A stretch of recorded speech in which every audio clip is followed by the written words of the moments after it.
Lines in the Sand, 3 Essays on Identity, Oppression, and Social War by Peter Gelderloos. Recorded by Resonance, an anarchist audio distro. There is a line that divides many people whose struggles I respect. I won't name this line or define either camp to avoid entrenching them, and I don't know of any fair definitions that have been put forward by any of those involved in this antagonism. Most of us are familiar with the straw men that litter this battlefield, though. Those on one side are guilty of identity politics, and those on the other are privileged. In some cases, I think the different practices can complement each other, each having their own shortcomings, but in other cases, they are merely different. I know of people on either side who seem to me to have a complete revolutionary practice, with its own particular advantages, but no failing that could be addressed by the other side. Simultaneously, there are those on both sides who I do not consider allies. Among those who speak of social war are some who want a homogenous front that struggles only for freedom in the abstract, who stifle any talk of oppressions they do not personally experience. And among those who speak of privilege and oppression are some who are just politicians and guilt-mongers. Between those who speak of privilege and oppression and those who speak of social war, I come largely from the former and now find myself closer to the latter.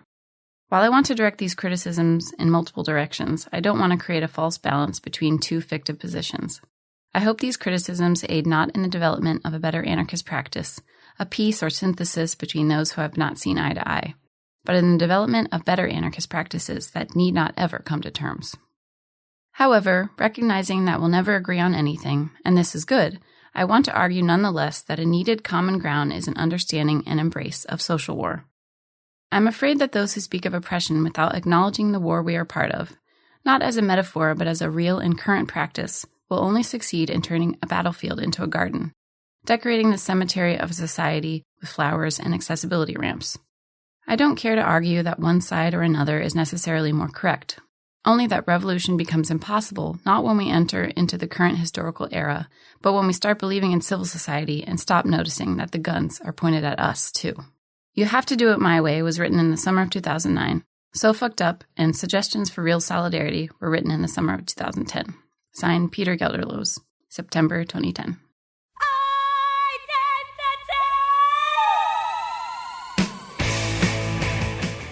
You Have to Do It My Way. Ideological identity, experienced identity, and arrogance among anarchists. One of the most loaded terms I see in the critiques of certain anarchists is, quote, identity politics.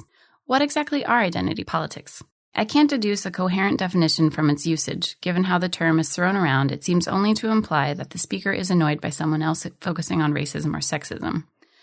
I thought identity politics meant the process of creating a homogeneous identity within a certain population to serve as a political constituency and power base for a group of politicians, whose role as exploiters sitting atop the population is hidden by the shared use of that singular identity. In other words, it calls up the likes of Gloria Steinem, Adolf Hitler, David Ben-Gurion, and Ron Karenga. Yet when anarchists use this term, frequently they're using it against people involved in the construction of fluid, heterogeneous, and complex identities, who extend solidarity to people with different identities and develop holistic critiques of power. And adoption of this identity does not also mean the adoption of a pre-formulated and unquestionable dogma. For example, the group Anarchist People of Color includes people who identify as Black, Latina, Indigenous, Asian, Palestinian, biracial, immigrants and citizens, queer and trans people. From what I know from the outside, they engage in discussions regarding these multiple identities rather than suppressing internal difference. Their published writings reflect a diversity of thought rather than a single political line. I've read things by APOC members I disagree with, and other things that have really challenged or developed my thinking regarding imperialism, race, gender, anarchist struggle, and other themes. I know of people of color who are critical of the way the group operates and don't feel included, and I know white people who strongly dislike generalizations regarding themselves that often appear in writings by APOC. I don't let these bother me, because I know that without exception, someone's definition of an other can be useful but never valid.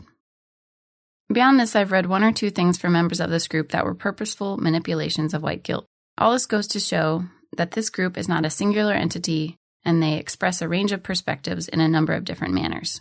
However, in disregard for this diversity, there has been a certain singularity of response from white anarchists. Whenever writings from the group are posted on other anarchist websites, the charge of, quote, identity politics inevitably appears in the comments section. Perhaps for many anarchists, identity politics have come to mean the construction of identities within political projects, but this doesn't pan out either. You have the more old-fashioned white anarchists claiming that there is only the working class, and the emphasis on race or gender divides the working class, thus aiding the capitalists. Others don't go in much for the workers and identify strictly as anarchists. One typical internet harangue of anarchist people of color bristled at their support for Mumia Abu-Jamal, who is, quote, not an anarchist. Does this mean that what happens to Mumia is not relevant to black people who identify only as anarchists? Because once they make this identification clear, the police will stop treating them like black people and start treating them the same as their lighter-hued comrades? In the end, it's not a coherent criticism. It's just white people telling people of color how they should identify. This is true identity politics. In the Mobutu Sese Seko sense of the term, that only regards one identity as natural, or at least unquestionable in the common project, nationhood, the struggle against capitalism, what have you, and any other identity as superfluous or harmful. To be fair, there are those who reject identity categories with a little more consistency. They make it easier for themselves by being philosophically individualists, although I can't think of any who haven't also contributed to the construction of an anarchist identity. A common argument made by these critics of a poorly identified identity politics seems to be that the speaker pays lip service to the evils of racism or sexism, but claims that the basis of racism and sexism is the division of people into categories along lines of race or sex. Thus, people who include these divisions in their political work are guilty of reinforcing rather than attacking the oppression itself. How valid is this hypothesis? First, I want to analyze the logic a little more. An assumption underlying this argument is that the first apparent feature, chronologically, of a phenomenon will become the basis of that phenomenon, and thus its generative feature. In other words, a distinction of gender is a prerequisite for sexism. Thus, gender distinctions generate sexism, and by destroying gender distinctions, we destroy sexism. What was that video game where the boss of a certain level is an evil bug that flies around and suddenly multiplies into a dozen copies of itself, but if you can kill the original, then they all die? Anyways, I think I make my point. If identity itself is the basis for oppression, then we can destroy oppression by destroying identity, whereas leaving identity untouched would automatically regenerate oppression. A further assumption of this line of reasoning is that history is mechanical, progressive, and unilineal. Because if the first feature of a phenomenon automatically leads to the development of an entire phenomenon, then there is no possibility for multiple outcomes or even for stasis or reversal. A always leads to B, always leads to C. There, the idea has lost its clothes. And oh, irony of ironies, it reveals itself to be historical materialist at best and social Darwinist at worst.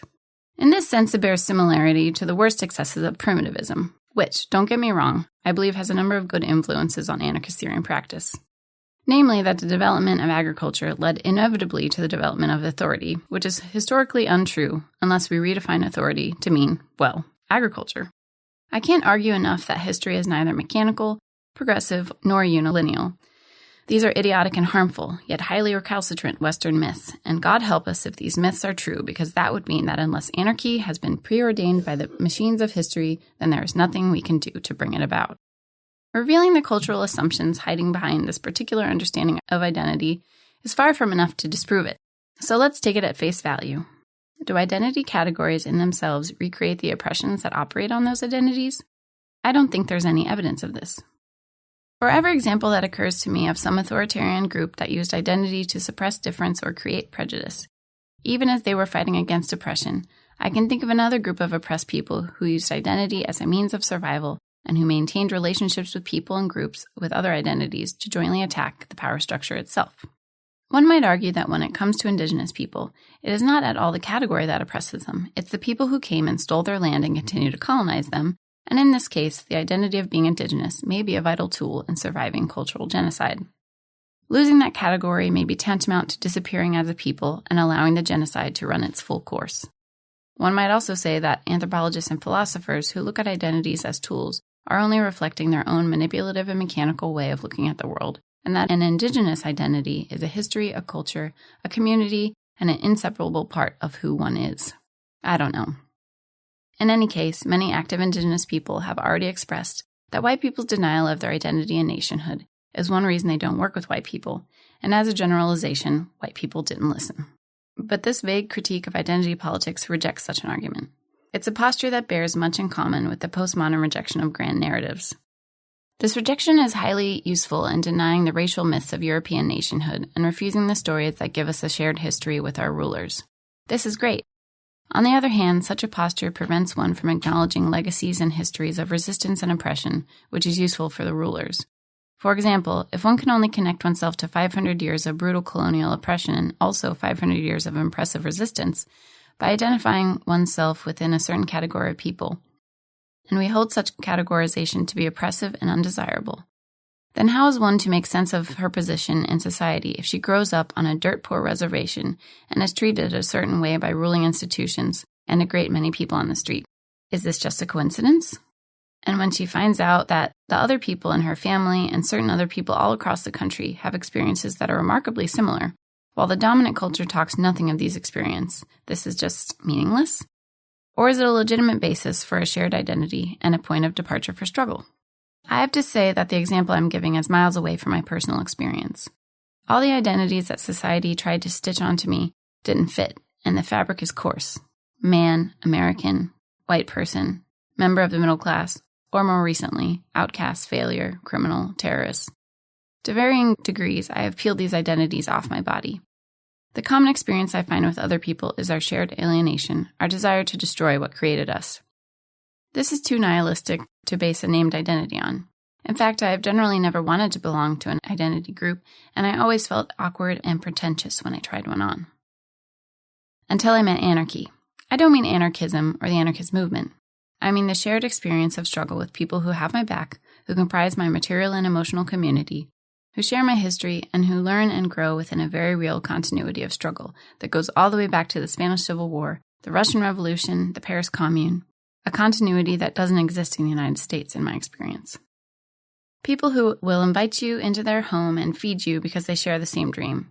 People who will risk themselves for you in the street when they don't even know you because they can look at you and know you're on the same side. It was when I met the grandparents of the struggle who fought in mythical 1936, met them as friends, and doing so realized that one day I or my friends, if we survived, would be the grandpas and grandmas telling stories of a struggle equally distant in time. It was when my friend took me on a tour of Moscow or Barcelona or Berlin or that little village in Friesland and showed me this is where they killed our friends Stas and Nastya a few months ago, and here's where the Bolsheviks executed some anarchists in 1921. And I realized that these places had the same meaning. That's when history became demystified, and I discovered that anarchists are my tribe. This is not an identity I want to ideologize or spread beyond my own personal experience, but it's something I feel very real in my bones. And it's something that shows me that my discomfort with identity was in part an alienation from the history of struggle. But the identity of anarchist does not say much to my starting position in society, or the forms of privilege and exploitation the various ruling institutions have designated for me. What about an identity imposed on me by racism and sexism, by the nation?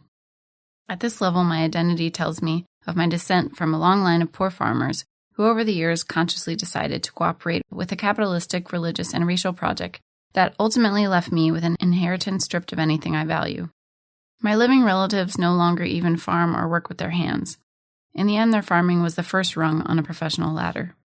They did not fight for their land and resist the enclosures or the industrialization of farming, and they cooperated fully in the various forms of active racism white people engaged in to create the United States. And in their eagerness to control each other and stay within their complementary reproductive roles, they created patterns of abuse that almost destroyed me before I was old enough to understand what the hell was going on. The bad choices of my ancestors helped explain the well-fed misery I was born into and give my struggle more meaning. And this part of my identity bears overwhelming similarities with the identities of many other people, and overwhelming differences with the identities of even more people. To get theoretical again, the discomfort with identity also seems to me to be a symptom of postmodern society. Oh God, not that dreaded label. Even worse than, quote, identity politics. But no, patient reader, I mean something very concrete by that. I mean the postmodern recognition that identity is constructed, and its association of identity with the ironic and insincere, consequential to the unprecedented bombardment of the individual with the basest forms of marketing and chicanery to manipulate the formation of an identity that has become nothing more than a commercial interface with commodities and political categories. How the hell can we take identity seriously when it is so evidently constructed for us by clothing commercials, sports teams, and talk radio? But moving beyond the historical moment in which, for many people, identity has become an absurdity, what is identity if it is not inherently a product of manipulative outside factors? I would argue that even though identity is a project and it is historical, it is nonetheless natural in the sense that it arises from the nature of human consciousness. Identity is a function of the way humans understand ourselves and recognize others, and I would make the Chomskyan argument that the epistemological movement to and beyond categories is universal to the human brain itself. In other words, I think that we always have and always will label ourselves and others. Challenge these labels, reinforce them, abandon them, and integrate the fragments into new labels. And there is nothing wrong with this project except where it intersects with an authoritarian society that uses a discourse and regulation of identities, among many other means, to not let people be who they want to be. Thus, using or not using identities is not as important as addressing the very real social structures and power dynamics that lie behind these identities. It seems to me that addressing our personal relationship to these power structures entails the creation of identity if it includes any talk of a collective response, i.e. struggle. This is true even if we adopt as broad an identity as the, quote, excluded and exploited. Our identity becomes more specific the more specifically we examine those power structures and how they affect us. If you try to understand patriarchy and colonialism and migrant labor and liquor stores, something as vague as, quote, the exploited is no longer a useful identity to help us understand our place in all of this. Such a broad identity can be useful in preventing an atomized understanding of the system. It is a wholesale rejection of the system on the part of everyone who can consider themselves exploited by it, which is basically everybody. But this need not entail a rejection of a specific approach that looks at one or several parts of the system in detail, in tandem with a more specific identity, as long as that approach does not lose a holistic analysis of the system and thus give birth to a partial struggle. After all, identities need not to be singular or mutually exclusive. In examining patriarchy, it becomes apparent that different people have different categorical relationships with that power structure. But just because someone understands herself to be a woman does not at all prevent her from understanding herself as an enemy of the entire system, together with all the other enemies of the system. Here I want to quote from a thought-provoking article by Craig Calhoun about identity politics. He provides a succinct definition of essentialism and identity, which is similar to the one Lawrence Girac uses in his article, Essentialism and Identity Politics, although I find the Calhoun article to be better developed, much more precise, and less loaded. He defines essentialism as the, quote, notion that individual persons can have singular, integral, altogether harmonious, and unproblematic identities, end quote. Further along, he writes, Bosnian Muslim feminists and other advocates of Bosnian women faced in 1993 a horrific version of the way nationalism and gender can collide. Serbian men raped thousands of Bosnian women. This was a specifically gendered violation equally specifically deployed against a nationally defined group. Yet Bosnian men added to the calamity by treating the women who were raped as defiled and impure. They were defiled not only in the general sexist discourse of female purity, but in a specifically nationalist discourse in which they had been inscribed in proper roles as daughters, wives, and mothers. To think of themselves as either women rather than Bosnian Muslims or Bosnian Muslims rather than women made no sense.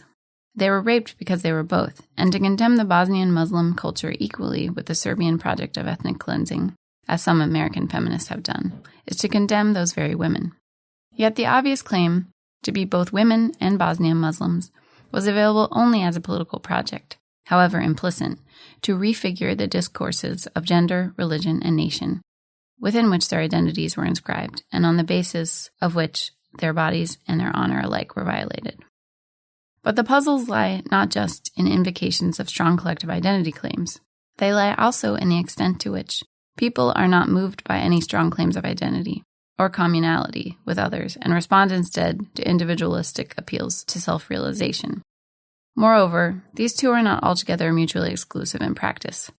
The same unwillingness to work in complex struggles for social transformation may lie behind both a preference for individualistic, psychologistic solutions to problems and a tendency to accept the illusory solutions offered by strong, simplistic identity claims on behalf of nations, races, and other putatively undifferentiated categories. End quote. How can emphasizing collective identities actually be helpful in an anarchist struggle? I can think of plenty of examples. Here's a good one. One of my best friends in the place where I live now, when I met her, was a lesbian separatist feminist. She is an anarchist, and we had plenty of affinity, but in the majority of her political projects and personal relationships, She chose only to have contact with other women. She lived in a women-only house, worked with a women-only self-defense group, as well as a couple women-only political collectives, and she only had romantic relationships with women. She chose this strategy because of her personal experience with sexual and sexist violence, because it seemed to her that only women really understood and could support her in these experiences, because she notices a different dynamic in these women-only groups that feel safer and also more enabling of effective communication and action, and because she's sick of always having to justify her experiences or argue with men and with anti-feminist women that the sexist violence experienced by her and her friends actually exists. It would be arrogant to tell her that these experiences are invalid, and moreover, her effectiveness as an anarchist seems to validate her strategy. From what I have seen, she has made important contributions to the struggle against sexism that include direct action against rapists, counterinformation, and participation in theoretical debates that most anarchists here have deemed important, regardless of what side they take. And she has made important contributions to the anarchist movement, beyond its feminist aspects. Of course, I can't say what these have been, but I would wager that nearly all anarchists, regardless of how they feel about so-called identity politics, would find her work to be worthwhile and even impressive. And the base for much of this work is the safe space she has created for herself in women-only groups. And the whole time I have known her, she never imposed an identity on me or made me feel devalued or excluded. All it took was for me to listen to her, accept her experiences as valid, and respect her choices regarding whom she wanted to work with and when, even if it meant that sometimes she didn't want to work with me. Not so much because of my gender, but because of her gender experiences. As a Catalan anarchist pointed out, separatism is only separatism if we accept the authority that bound the two together in the first place. Otherwise, it's voluntary association. This constitutes one of several stories I am familiar with that contradict the hypothesis that anarchist strategies emphasizing identity will divide the struggle or recreate oppression. But this example is especially interesting because this friend of mine is no longer a lesbian separatist. She now works in mixed groups and has relations with boys. She did not reject her old strategy. She has just moved beyond it. It was a necessary part of her process. Other anarcho-feminists here remain more permanently in that mode of action, and although we have less common ground to struggle together, I respect that they are doing important work, which I can see, as just one example, by how much they help my friend. For me to set some sort of timetable for them, to demand that they pass through separatism as a phase, would be the height of arrogance. As long as I respect their work and they respect mine, the struggle is not divided. The division occurs when we invalidate the struggle of people who have chosen to focus on a different part of the system. What I wish all those snooty bastards who tout the term, quote, identity politics would understand is that anarchist theories and practices exist to serve our needs. This is not to say that anything goes, that I'm okay and you're okay, but that the basis of our criticism should be how well our practices serve us in our struggle for liberation, rather than how well our practices fit a clear blueprint derived from a pure anarchist ideology. Yet so often I hear the formula. Anarchism is opposed to involuntary categories, so organizing as women or as people of color or reinforcing those categories in any way is contrary to anarchism. This reminds me of debating pacifists. We want a peaceful world, so you can't use violence to get there. Not only are there many examples of struggle that are aided by the development or defense of identity, I would argue that the rejection of identity that is implicit in a rejection of political contestations of identity is a throwback to times when social struggles willingly adopted institutional forms, to when the anarchist movement hadn't yet learned what anarchism really was. A rejection of identity differentiation and the concomitant homogeneity of an implicit identity, whether that be the exploited or the workers, makes more sense than the one big union form of organizing that has largely been retired by the struggle than it does within the networks that are more common today. A fundamental feature of networks as I understand them is the autonomy of their constituent parts, and this autonomy and the ability of distinct parts to recognize and relate to one another is developed precisely in the continuous project of identity formation. Yes, identity can be misused. So can culture or individuality. Rejecting identity is revealed to be as absurd as rejecting culture or individuality when we recognize that forming identities is part of being human. What we should reject is borders, purity, and control within the formation of identities. It is not enough to dismiss racism and sexism. Yes, race and gender are socially constructed, but that does not make them any less real. Moreover, gender arguably has not been oppressive in every society in which it has existed. Racism and sexism require specific attention and prolonged struggle in order to be destroyed, just the same as how capital is a social construct, yet capitalism will not be destroyed without specific attention and prolonged struggle. In a criticism of sexism within the movement there, a Greek insurrectionist, who was also an anarchist and a feminist, said that freedom is not theoretical, it is practical. Freedom exists not on being declared, but when we figure out how to make it work on the ground. I agree wholeheartedly. This is the difference between the liberal notion of freedom and the anarchist one. In working out these practical details, we will start from our own experiences and we will develop our own strategies. But anarchy can only benefit from a diversity of experiences and strategies.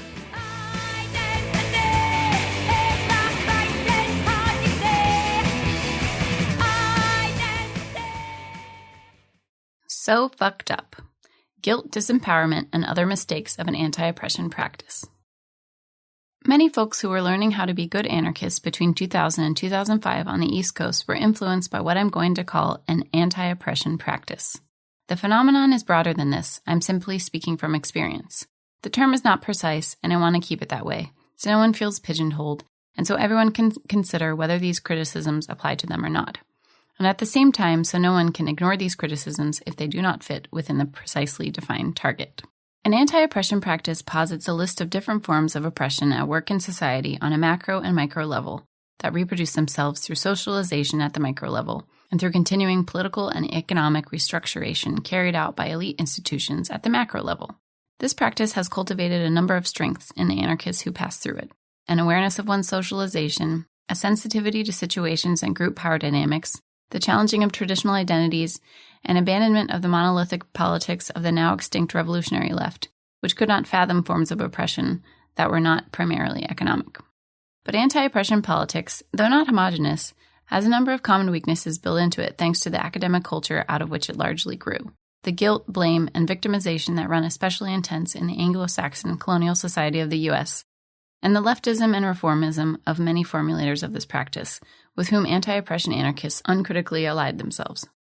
I think the practice has blocked off its own path to revolution and needs to be junked. A few key parts can be salvaged. The rest should be left to the desert. Guilt. The second lesson new acolytes learn in an anti-oppression practice is that feeling guilty for privilege is also fucked up. The Calvinists couldn't have done it better. Guilt is intentionally built into anti-oppression politics, firmly rooted in its syllabus. Anyone who has a heart is going to feel guilty when they are assigned the label of privileged, when they are pressured to acknowledge that all white people are racist or all men are sexist. Both of these statements are tenets of anti-oppression politics.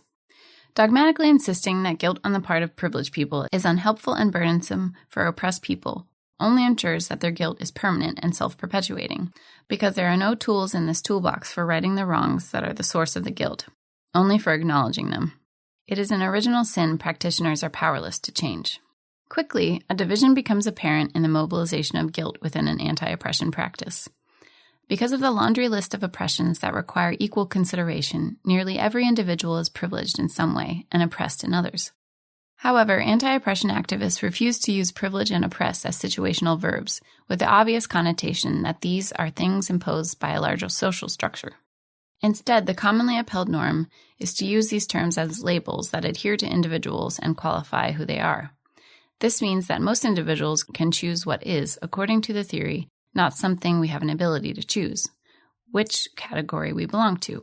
Theoretically, this comes with an awareness of intersectionality of different oppressions, but in practice, people end up identifying and being identified with one camp or the other. Skin color tends to be the prime determinant in whether someone can get away with identifying as privileged or oppressed. Because revolution, or, quote, social change, is reformulated as working against oppression, and because, quote, those most directly affected by an oppression must lead their own struggle, end quote, another common tenet, people in the oppressed category become the primary agents of social change. A system of rewards developed to encourage compliance with this practice. Privileged people gain power and legitimacy by being allies to oppressed people.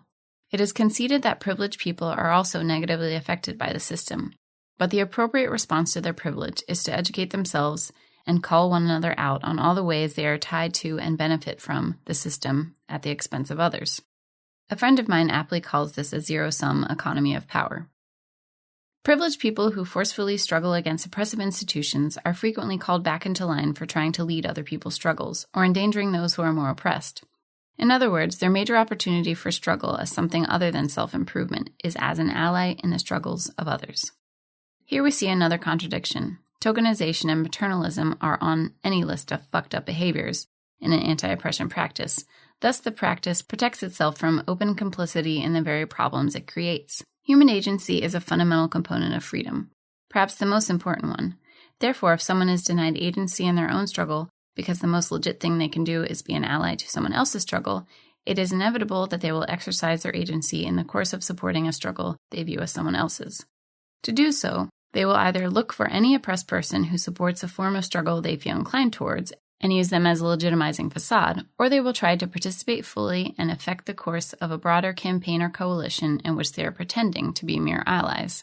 In other words, by presenting privilege as a good thing, anti-oppression politics creates privileged people who have nothing to fight for and inevitably tokenize or paternalize those whose struggles are deemed more legitimate. White men within the anti-oppression practice gain legitimacy and influence by appearing hypersensitive and self-flagellating, and by visibly acknowledging their privilege. Because this inevitably creates guilt, and guilt is a crippling emotion, those white men who will be most effective as anti-oppression activists will be those who are least affected by their shows of guilt, in other words, the least sincere. White women, or others who generally have to identify as privileged but also visibly belong to some oppressed category, remain effective by shifting guilt up the pyramid. A frequent formulation is to acknowledge white privilege, but consistently talk about white men as the creators of patriarchy and white supremacy, as though men of color or white women were powerless and uncompliant in these respective processes. Those fully in the oppressed category face another power dynamic within the political space of anti-oppression activism. They either have to put up with allies like these and, frustrated by the constant hypocrisy that they help perpetuate by ascribing to the political values of anti-oppression activism, face the choice of walling themselves off from those who are supposed to be their comrades, or wasting all of their time educating them out of contradictions that aren't going away. Or they are there because they specifically want allies like these and want the forms of political power that accumulates to those who are categorized as oppressed within this practice. While I think most people who choose anti-oppression politics are sincere and do a lot of good, there can be no doubt that that political space attracts politicians who thrive on the power plays and office politics that infest anti-oppression groupings, organizations, and affiliated NGOs. Friends of mine who chose to work with respected organizations led by repressed people have experienced such an extreme degree of manipulation and mind-fucking that I find it completely fair to say that the leaders of those particular organizations, which I won't name, were not revolutionaries, but careerists. Agency. As a generalization, anti-oppression politics primarily sees individuals as a node of intersecting oppressions, each of which generate common experiences among their subjects. The result is sometimes explicit assumption that one's place in the hierarchy, differently abled queer female-bodied Latina, for example, can tell you more about them and their history than any individual differences. Some anti-oppression activists are more gung-ho than others in this minimization of personal experience. But I would argue that those who are less gung-ho and more sensitive are in fact more hypocritical or inconsistent, as such a minimization of the individual is an inevitable product of an analysis that foregrounds one's position in hierarchies of privilege and oppression. I think this fact is not unrelated to the embarrassing, one might even say harmful, delay before anti-oppression activists acknowledge how frequently people socialized as men have experienced sexual violence. In fact, the denial of trauma with which men are socialized proved to be quite at home in anti-oppression politics precisely because those politics reinforce that socialization by encouraging men who have been intimately harmed by our society to view themselves as extraordinarily privileged by it and complicit in it. In other words, by emphasizing how certain people are privileged, this practice has, in some ways, perpetuated rather than undermined a personal identification with the system and prevented struggle against it, and the rubric of self-improvement or taking personal responsibility, an ethic that has already proven its counter-revolutionary effectiveness when in the hands of the Christians. I think an awareness of history and socialization is critically important. But the set of nuances and emphases that anti-oppression activists choose encourages personal identification with systems of oppression, rather than mutiny, in the case of those in the privilege box, and victimization by systems of oppression that are perpetuated by allies as much as by enemies, in the case of those in the oppressed box. By putting interpersonal or micro-power dynamics on par with structural or macro-power dynamics, these activists may be training themselves in weakness and victimization.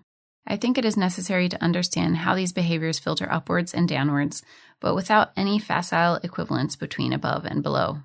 An individual who echoes oppressive behaviors he has been trained in shares very little in common with an institution that can both generate, model, and evolve those behaviors. Emphasizing that commonality can be useful with an indispensable caveat in understanding how the system works, But if we place our new understanding in a revolutionary framework, with a desire to actually abolish these institutions, then this knowledge points directly to the strategic necessity to undermine and sever this commonality or identification with power, not to reinforce it. The caveat is this. I think an honest critical look at how power and socialization work in this society makes it undeniable that, except in the case of armed colonization or chattel slavery, oppressed people and privileged people are equally tied into and socialized to identify with the functioning of the system, even though their median experiences as groups are vastly different. Oppressed people are not more outside of or less complicit in the present system. They simply face a different, more frequently violent set of inducements to participate. In other words, as an accurate generalization, lesbians, gays, and women help perpetuate and identify with patriarchy, and people of color, with the possible exception of people still fighting against colonization, help perpetuate white supremacist capitalism. I hope this statement does not come off as insensitive to people whose struggles I respect. I could quote the many radical women or people of color who have argued the exact same thing, but this time I want to say it with my own voice, because it is a truth that is evident to my own eyes too. To return to the question of micropower dynamics, we acknowledge their prevalence but exaggerate their strength.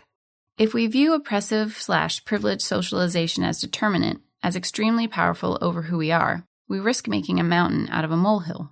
True, a person who enacts oppressive behaviors is perpetuating the same power dynamics as institutions like the media or the police. But by creating an equivalence, we blind ourselves to the fact that we are strong enough to confront this person. In fact, this should be relatively easy. We are currently not strong enough to overcome the media or the police in the day-to-day, except for a few fortuitous engagements. And it is this fact, this real, not imagined weakness, that must illuminate the path of struggle ahead.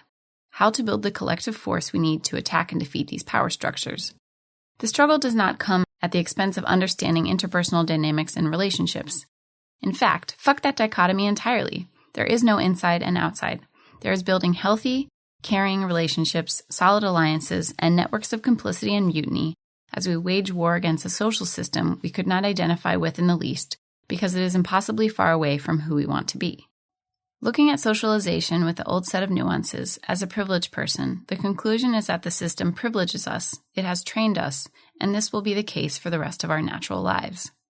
Someone who says she doesn't want to be privileged anymore is simply smiled at and told to read the next few books on the reading list. I personally have no use for any theory or practice that leaves out human agency, because powerlessness is always a self-fulfilling prophecy. Allies like these. I admire those who work with non-anarchists and participate in non-homogenous campaigns and struggles, even though they don't agree with everyone else participating. But I think we all need to fiercely reject the ally as a primary identity of struggle. You cannot give solidarity if you are not struggling first and foremost for your own reasons. To be only or primarily an ally is to be a parasite on other struggles, with no hope greater than to be a benign parasite. It is to refuse to acknowledge our interest and place in the world out of a dogmatic insistence on identifying ourselves with the system we are supposed to be fighting. Being aware of relative oppression and privilege is vital, but emphasizing those differences over the fact that all of us have common enemies and all of us have reasons to destroy the entire system is deliberately missing opportunities to make ourselves stronger in this fight. Many partisans of an anti-oppression practice, including people I respect, have simply stopped talking about revolution and frequently no longer identify as anarchists, or at least not openly. They often characterize those who do as naive, privileged, isolated, sheltered from the consequences of real revolutionary struggle. So talking about privilege has come, in many cases, into direct conflict with talking about revolution. What are the implications of this? Would this be an appropriate time to bring up that Nietzsche quote about staring into the abyss? A frequent justification I have heard is that anarchism has no currency in the broader communities, and that so many anarchists they know are privileged and empty-headed. This reasoning baffles me. If you come to believe in total freedom, why would you abandon one of the only theoretical and practical frameworks that espouses total freedom just because so many others don't live up to the ideal? If you're for real, you don't abandon the ideal to the hypocrites. You call out the hypocrisy. Speaking of hypocrisy, in my experience, most of the people who back off from anarchy for this reason still use the term democracy in a good way, even though way more proponents of democracy are bastards than anarchists who are bastards. Evidently, they're more comfortable associating themselves with good politicians than with bad revolutionaries.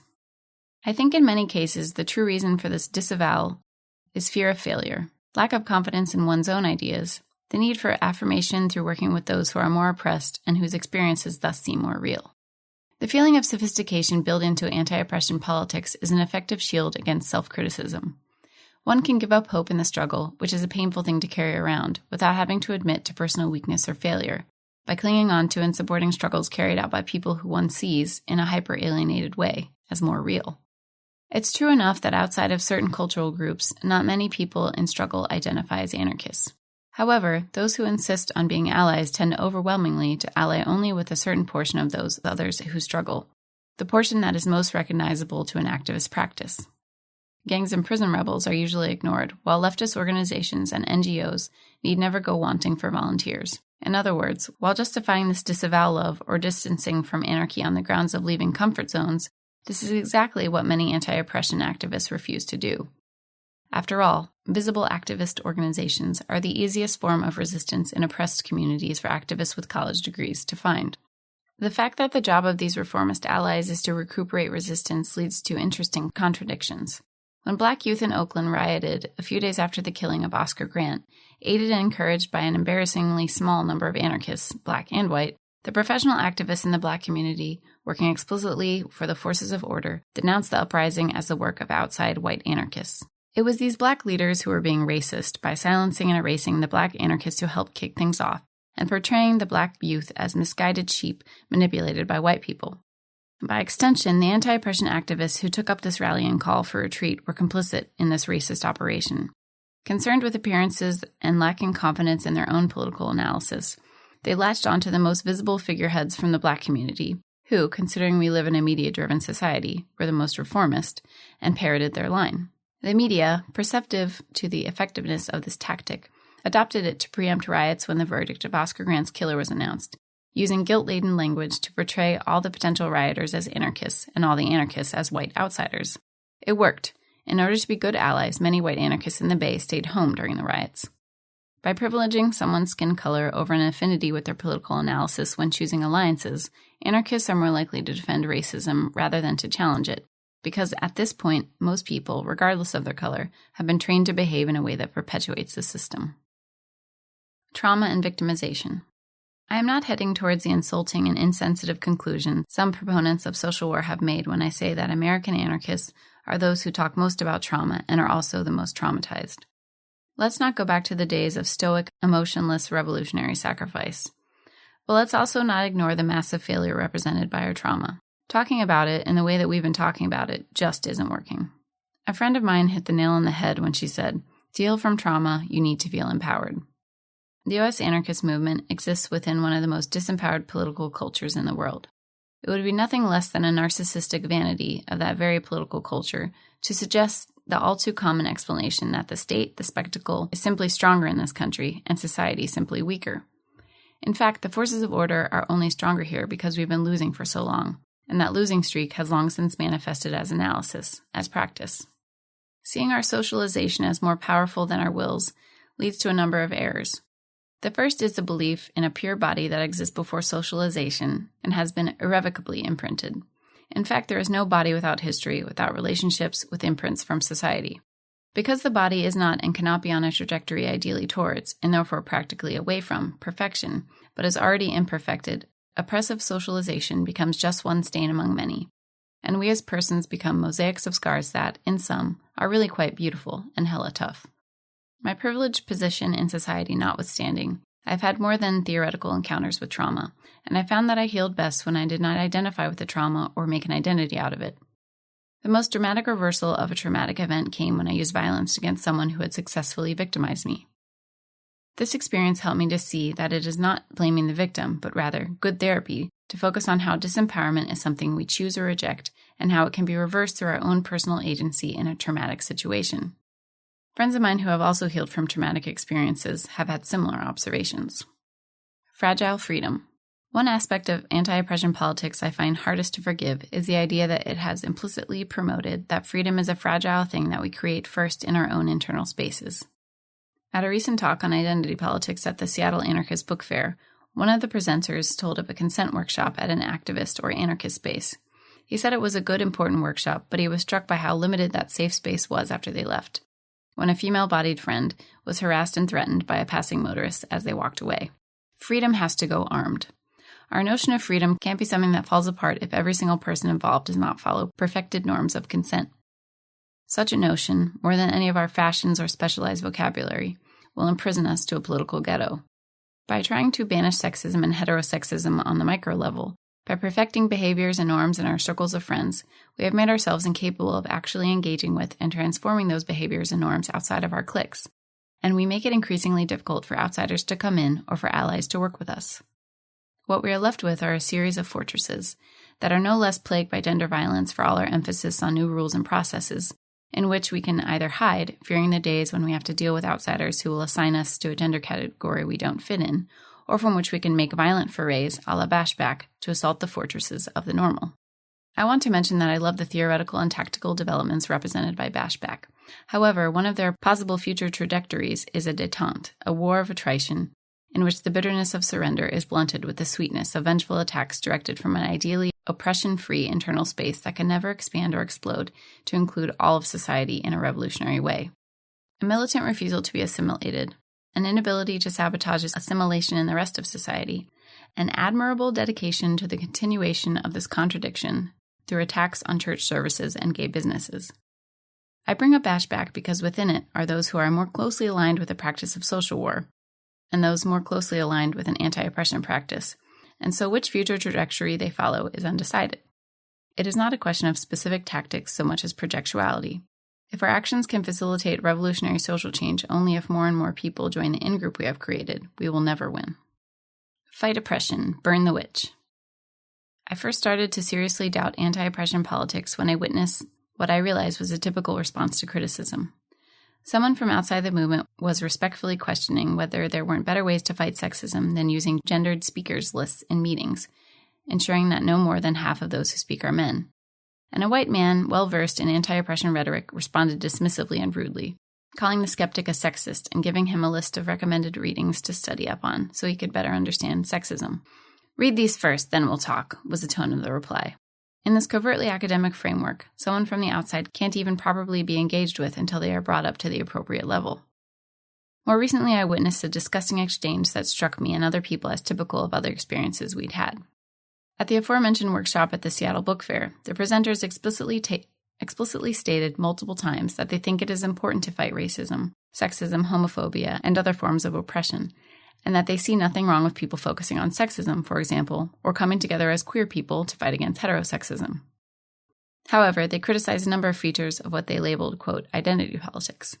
While they did not successfully clarify what they meant by that, they gave precise criticisms of specific analyses or paradigms during every step of their presentation. Because they criticized the dominant paradigm for how to confront oppression, the talk was highly controversial. Anti-oppression activists who were there summarized the presentation thusly. Quote, "They said focusing on racism and sexism or things like that only gets in the way of the cause," end quote. This is such an inaccurate representation. If I didn't know the people responsible for it, I would assume it was an intentional or malicious lie. The only other possibility I can see is that the orthodoxy of anti-oppression politics makes practitioners incapable of hearing criticism without assuming that their critic is being oppressive. One area APOC member, capitalizing on a racist police shooting that happened around then to foreground the importance of identity, attacked the two presenters, whom he characterized as a white woman and a half-Latino man, thus undermining the latter's status as a person of color, and thus reducing their legitimacy within the anti-oppression paradigm as part of the sadly common game, darker than thou. It would have been much easier if the two presenters had been white males. But since they belonged to some oppressed categories, never mind their class backgrounds, they had to be linked to white males in some other way in order to ignore their actual critiques. So these two were turned into representatives of the anarchist group to which they supposedly belonged. Incidentally, its preference for representation was one of the criticisms the two had of identity politics, in which individuals are commonly assumed to actively represent an identity category or other group the viewer places them in.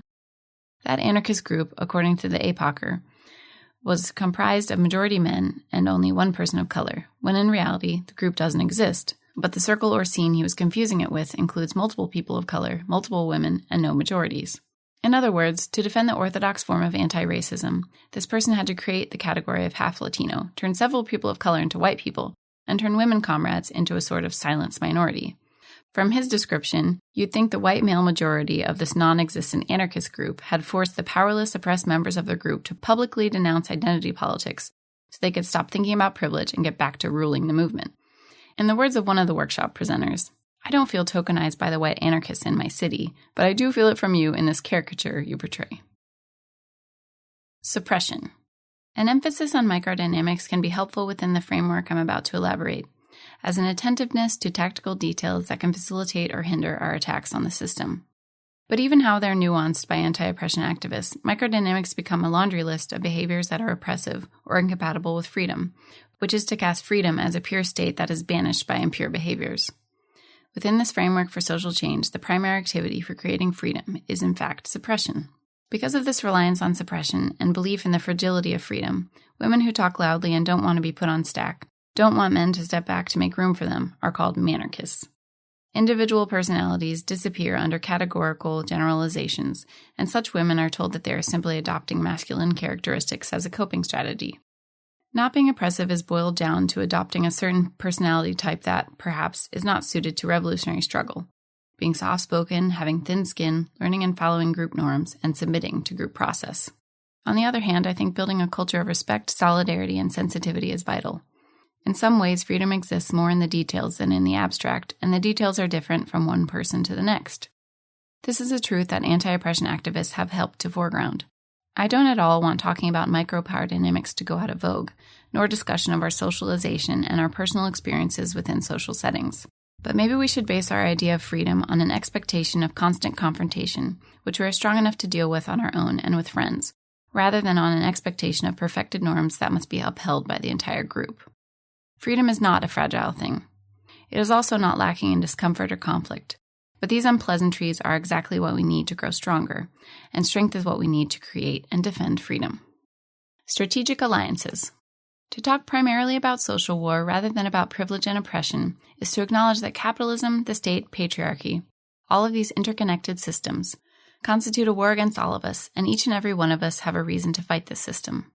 Our reasons and capabilities are not the same, so we will never have a unified front. But we have the possibility to seek alliances with nearly everyone else around us, to undermine the consent and participation the system rests upon and shields itself with, and to attack its exposed structures and symbols. An analysis that focuses on privilege and oppression will encourage a primary response among oppressed people that aims at challenging their exclusion from the system more than their exploitation by it. Among privileged people, the primary response is likely to be contemplative or educational. An analysis that foregrounds social war will encourage a primary response of offensive or defensive action from one's unique position in society, coupled with the seeking of subversive alliances.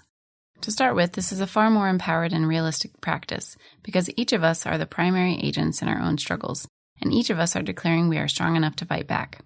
In order to be effective, we have to acquaint ourselves intimately with the social terrain on which we struggle, which will lead to a similar awareness of history, socialization, and power dynamics, but without the guilt that accompanies the anti-oppression practice.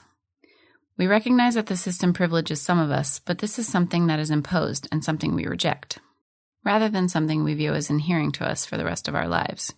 Here's an important distinction. You fight something imposed on you. You take responsibility for something that belongs to you. We did not create this system, and from now on, we do not accept its claims to us.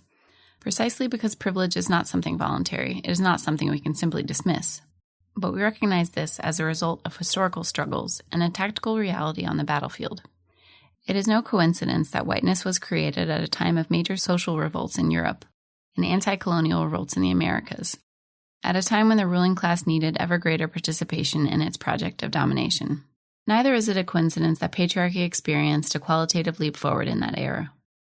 Much like higher wages, privileges of gender and skin color are in fact concessions that have been won by past struggles, but like all concessions, they were designed to weaken rebellion, in this case by dividing it and encouraging greater portions of society to identify with their rulers.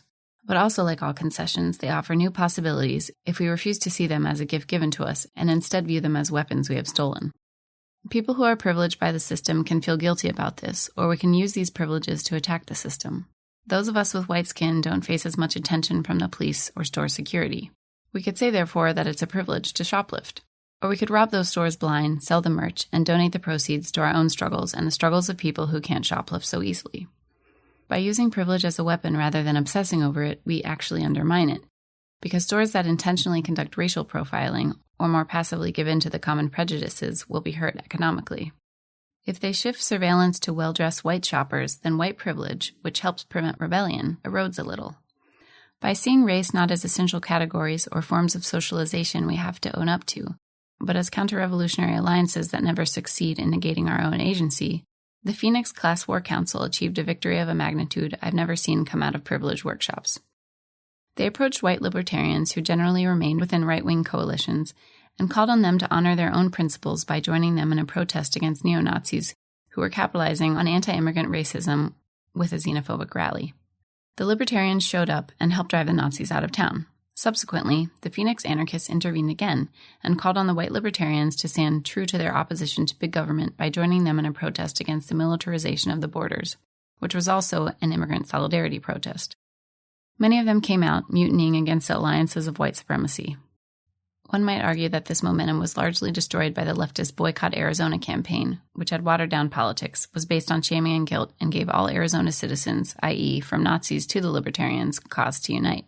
With this different nuancing, being a good ally means fighting for your own reasons, unapologetically, and familiarizing yourself with your capabilities as compared to the capabilities of your allies, looking for ways to acknowledge these differences, but to make them complementary. What's required, above all, is finding allies who actually share affinity with you, while breaking up the alliances that protect the system. This means working in broader campaigns without a haughty or insular disdain for leftists, but also without the dishonest and hypocritical suppression of one's own political identity, one's own reasons for struggling, which has become second nature for hundreds of anarchists who work in other people's campaigns and parrot social democratic rhetoric rather than openly expressing their own ideas and radical critiques. Too many anti-authoritarians serve as supporters and shock troops for reformist campaigns that can only humanize the prison system, the borders, the war on terror. What we must do is speak openly about the need to abolish these things and look for ways that our participation in these campaigns can open revolutionary paths rather than following reformist dead ends. If we don't have our own reasons for hating the border, are we offering up any more than charity by taking part in a campaign to soften it? And what are we admitting about the depth of our alliances when we don't talk openly about the need for a world with no borders? How much do we truly respect the people we are working with if we're hiding our actual dreams and motivations from them? Experience in other places has shown that by being an uncompromising force, saying the things no one else would say, and militantly pushing the envelope, after the initial conflicts and arguments, other people will come to appreciate anarchist solidarity because our presence gives strength to a struggle, much the same way that most of Martin Luther King Jr.'s reformist victories can be chalked up to those who fought more forcefully for something more radical. In other words, the pragmatic arguments about the immediacy of human suffering in certain struggles, and the need to approach those timidly, fall short, because by silencing our radical critique, we ensure that reformism and recuperation will maintain the problem indefinitely, and by not manifesting a threatening force, we ensure that the system will have little motivation to decrease the human suffering in the short term. It deserves to be mentioned that one of the largest amnesties for illegal immigrants in recent decades, that was not lobbied for by business interests, happened in Greece after anarchists and others violently and uncompromisingly rose up against all aspects of the system of domination, and immigrants took part in that uprising. Despite being the most vulnerable or at risk, they were frequently the most violent and reckless, once the humanitarian reformist leadership who generally mediated their rage was proven obsolete. By coming out of the closet, anarchists can discover who our real allies are. Among the leftists, we can distinguish the politicians from the sincere ones, and we can set a tone of radical direct action that makes it easier for people in more precarious positions to come out in support of that approach. By speaking about the abolition of borders and prisons and the state and creating a material force in society, with its creative/supportive and negative/destructive aspects, we make those radical ideas a real possibility and create an exit from the timeless cycles of guilt, reform, recuperation, and identification with the very system that makes living impossible for all of us.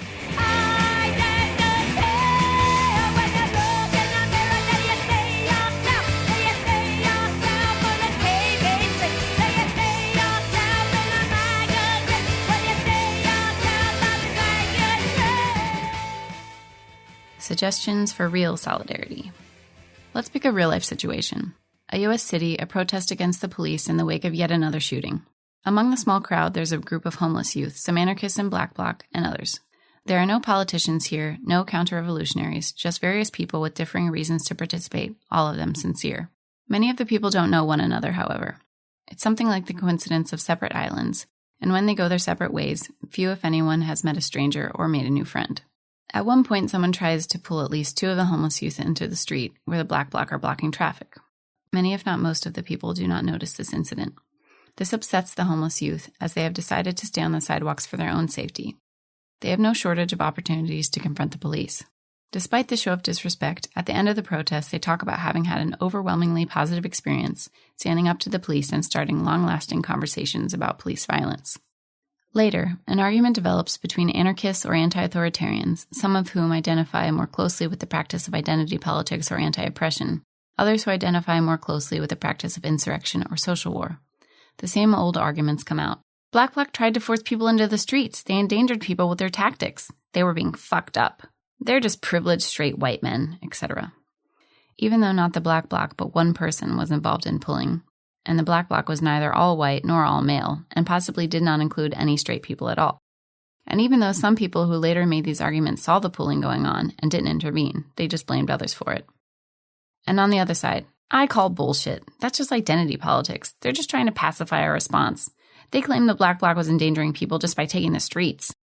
Even though it wasn't about taking the streets, but someone trying to force others to do so, and someone within their friendship circle reported hearing about the pulling incident directly from the mouths of two of the homeless youth. Two well-known games make communication impossible, the privilege game and the more militant than thou game. In the first, any unorthodox idea about how to confront oppression is said to be a product of privilege and an attempt to preserve oppressive dynamics. In the second, any criticism of a militant or illegal action is said to be a move towards reformism and pacification. It seems clear that these boxes and arguments exist primarily to rescue us from complicated situations. Confronting disrespectful behaviors rather than just denouncing them or feeling judged by those carrying out more risky actions, on the one hand, and on the other, taking criticism seriously and humbly, and understanding and supporting other people's tactics. I think everyone is tired of the dichotomy between negation and creation. It's cliche for anti-authoritarians these days to admit that we need to tear some shit down and build other stuff up. We're not all on the same page, and there's still worthwhile debates to be had around nihilism, the idea of alternatives, blueprints, and processes versus communes, visions, and capacities. But hopefully we can all see that there are plenty of people on the other side of the debates who, even if they are making a real strategic mistake, are struggling sincerely and have their hearts in the same place as ours. Which is often more important, because it's much easier to see a strategic mistake than to actually be right about it.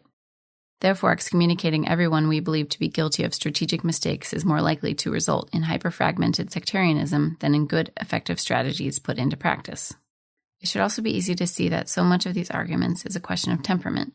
Some people prefer acts of creation, healing, and support. Others prefer acts of negation, destruction, and attack. This is great, because we need it all. So what would real solidarity and a real diversity of tactics look like?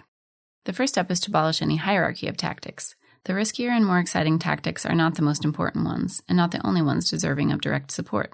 We've had to put up with authoritarian, reformist pacifists controlling protest marches for so long that it becomes easy to view a protest march or some other manifestation of a social movement as just a tool, a cover to get our riot on. But we have no hope of subverting the control of the institutionalized left and forming real relationships of solidarity with a broad network of people in struggle if we hold on to this arrogant, utilitarian view. In the protest I mentioned above, not only the Black Bloc, but all the people present deserve direct support for the type of involvement they chose. The less militant were not simply the bottom of a pyramid holding up the more militant. As someone who works at a drop-in center with those homeless youth put it, for some people present, it was revolutionary to take the streets or to attack the police. And for the homeless youth, it was revolutionary to take a public stand against the police and yell at them, because of how different this power dynamic is from their everyday experience. Risk is different for every person involved, based on their standing in various social hierarchies. Oppressed people are not fragile, vulnerable, or unable to participate in dangerous, violent resistance, as many spokespeople of anti-oppression politics have claimed, again and again, implicitly and explicitly. However, different people do face different choices in the exact same situations, and we all need to be aware of that. I want to go back to the idea that it was revolutionary for those folks to simply yell at the police. This is true insofar as it gives them a sense of their own power. Many people might scoff at the limited scope of this revolutionary victory, but we should consider that riots are often claimed as minor victories on the basis of how they make people feel. This should not be underestimated. If we feel weak and demoralized, we will never win. No single tactic should ever be expected, on repetition, to lead to revolution. Every successful tactic simply opens new doors that require other tactics in order to walk through. Homeless kids yelling at the police undoubtedly opens a door that leads in the right direction. Being able to fight the police and beat them in the streets is a subsequent door through which all revolutionary struggles must be able to pass. The simple act of yelling at police can be claimed as revolutionary. but only if we are willing to build off of what is won and look for the next steps that lead to a social transformation that actually deserves the name revolution. Those who are participating in less combative forms of struggle can help end this divide by more vocally supporting combative actions. Repression works by dividing the struggle, and those who focus on more creative or short-term organizing often help this process of isolation occur. On the other hand, those who focus on the more destructive side of the struggle often ensure their own isolation by disrespecting the work of their potential allies. The work of supporting prisoners, supporting other people in struggle, communicating and building relationships with other groups, and making anarchist critiques and project visible is as important and heroic as sabotage and street fights. Insurrections themselves consist of all these, not just the latter, more obvious acts. People who work in the community can help build a real culture of struggle if they do not fall into the trap of pragmatism, if they risk frightening some potential allies by vocally and visibly valuing revolutionary struggles. People who fight in the streets can undermine alienation by building relationships with those who do not participate in such forms of struggle, and by more vocally appreciating and honoring support work and creative forms of struggle. And those who feel inclined can engage in both creative and destructive forms of struggle, erasing a line that should never have been drawn. With all this in mind, here are some suggestions for developing real solidarity. Study your situation to understand in what ways the system oppresses you, and what ways it tries to buy you off, and how other people around you may face a different situation. Make alliances with those you can work best with based on your own goals, and be upfront about those goals. Maintain connections with people who think and struggle differently. Especially for white people and men, actively subvert the alliances that induce privileged people to be loyal to the system. For those with more access to resources, spread those resources to people in struggle who have less access.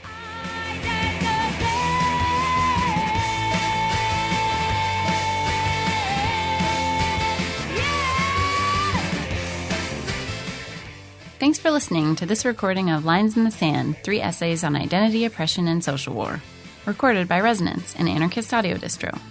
For more audio zines or to subscribe to our podcast, go to resonanceaudiodistro.org.